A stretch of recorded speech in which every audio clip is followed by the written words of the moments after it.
Before we dive into this case, we strongly advise parents not to watch this video in front of children.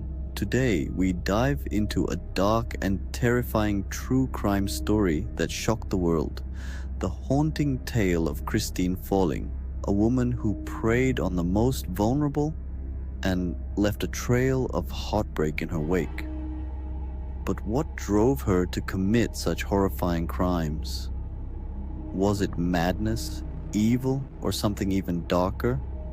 Stay with me as we unravel the chilling story of the babysitter killer.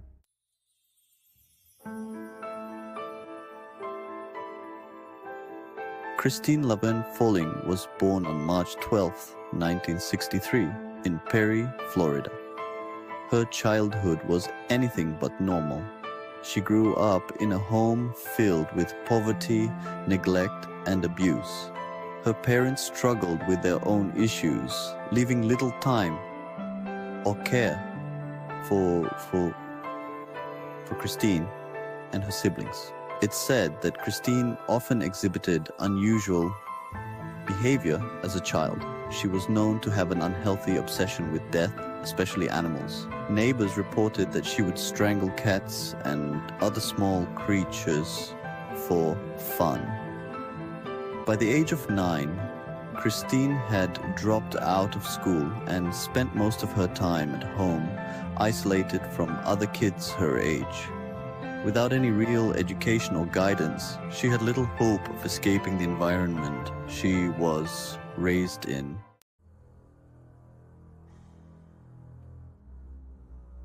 Fast forward to her teenage years, Christine became a babysitter, a job that would eventually lead to the tragic and terrifying events she would become infamous for. In February 1980, 17-year-old Christine was hired to babysit a 2-year-old named Cassidy Johnson. The child had been healthy before being left in Christine's care, but within a short period of time, Cassidy tragically passed away. Christine claimed the child had a sudden illness, but medical professionals could not explain what had really happened. The baby was found to have died from what appeared to be natural causes, or so it seemed at the time, but that wasn't the end of it. Just months later, another baby Christine babysat, 4-year-old Jeffrey Davis, died unexpectedly as well. Once again, Christine blamed it on sudden illness. People began to whisper, but nothing concrete could be proven. Christine would go on to be linked to multiple similar deaths, including that of her own niece and other young children left in her care. All of these tragic deaths were blamed on natural causes until someone finally connected the dots.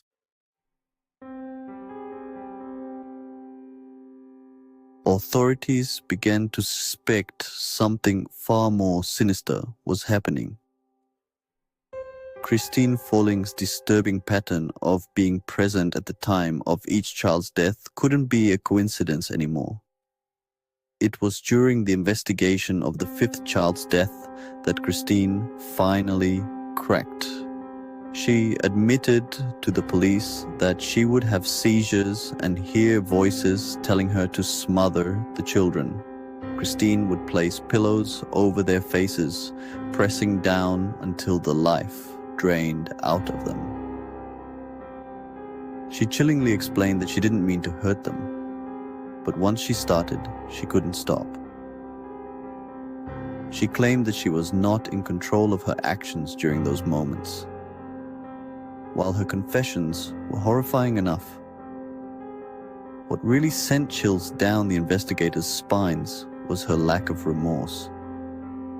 Christine believed that her actions were beyond her control, as though something dark had taken over her during these moments. Whether it was mental illness, inner demons, or something even more sinister, Christine's behavior shocked everyone who knew her.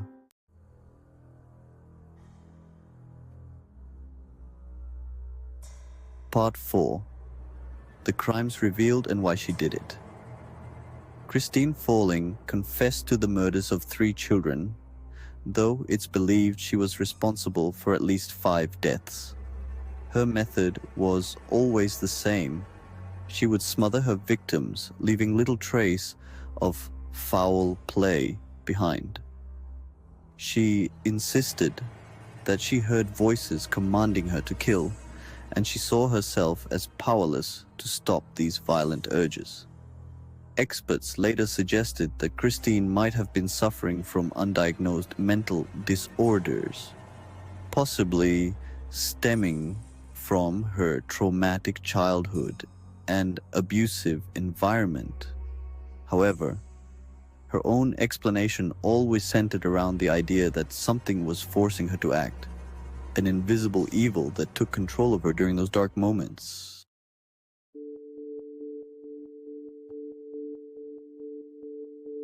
Part 5. The Court's Decision. In 1982, Christine Falling was arrested and charged with multiple counts of murder. During her trial, her confessions were played back for the jury, leaving them shocked and horrified. The evidence against her was overwhelming. And in the end, Christine was convicted of the murders of 3 children. To avoid the death penalty, she pleaded guilty and was sentenced to life in prison with the possibility of parole after 25 years. Despite her disturbing past, Christine Falling continues to serve her time, and though she is eligible for parole, she has been denied release multiple times. As of now, Christine remains behind bars, a chilling reminder of the horrors she inflicted on innocent lives.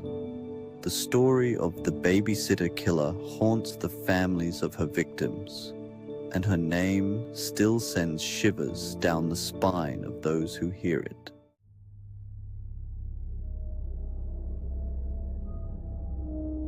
Part 6. Similar cases. Now, if Christine Falling's case wasn't disturbing enough, let's take a quick look at 2 other chilling stories of women who turned to murder. Janine Jones, known as the Angel of Death. Janine was a pediatric nurse in Texas who was responsible for the deaths of up to 60 infants and children under her care during the late 1970s and early 1980s. She would inject her young victims with fatal doses of medication, believing that by doing so, she could play the role of savior when they were resuscitated. But for many of the children, there was no saving them. Nanny Doss, nicknamed the Giggling Granny, Nanny Doss was a serial killer who, over 3 decades, poisoned at least 11 family members, including 4 husbands, 2 children, her mother, and a sister. She often targeted people close to her for financial gain or out of sheer boredom. Her cheerful demeanor and sweet smile masked the horrors she had committed.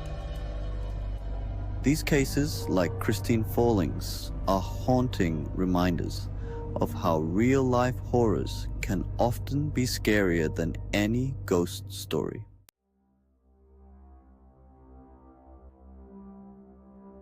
And there you have it. The terrifying story of Christine Falling, the babysitter killer. It's a case that shows how someone trusted with the care of the innocent can turn into their worst nightmare. Remember, not all monsters hide in the dark. Sometimes, they're right beside us. If you found this story chilling, make sure to like and let us know if one should hire a babysitter. Stay safe and always keep an eye on those you trust. You never know what darkness may be lurking behind a friendly face.